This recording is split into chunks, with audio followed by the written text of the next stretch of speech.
Very well. Remember, we are also streaming live on standardmedia.co.ke and on our YouTube channel as well. Talk to us across our social media platforms at KTN News KE at Dennis. I'll set our hashtag is Newsdesk. And now we'll go straight to our top story this hour.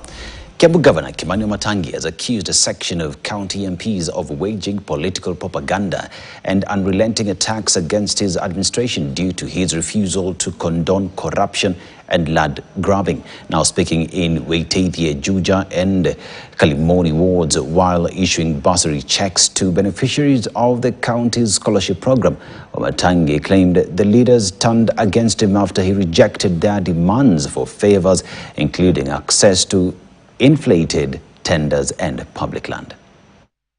Kuna watu wengine wenye wamezoea tabia mbaya wanasemanga ati wao Kiambu wasiposema ni nani atachaguliwa kukuwa gavana ya kwamba nyinyi hamna akili, hamna macho, kwa hivyo lazima mngoja waambie. Tuambie namna gani?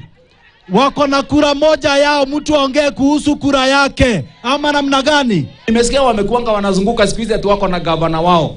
Wamulete, lakini niliwaambia wakimleta huyo gavana wanalete ajue gavana anapitianga kwa wananchi. Ama namna gani jameni? Hakuna anapitia kwa dirisha, anapitia kwa hawa. Na kama ukiingia kwa hiyo ofisi, hawa ndio wenye kibali na ndio wenye funguo. Ama namna gani jameni? So hiyo kusema ati tuleta nyinyi leteni, na unajua niwaambie mchana kabisa. Ile kitu wanataka ni kuleta yule mtu atatenda zile vitu wanataka zitendwe. Wamatangi alikataa.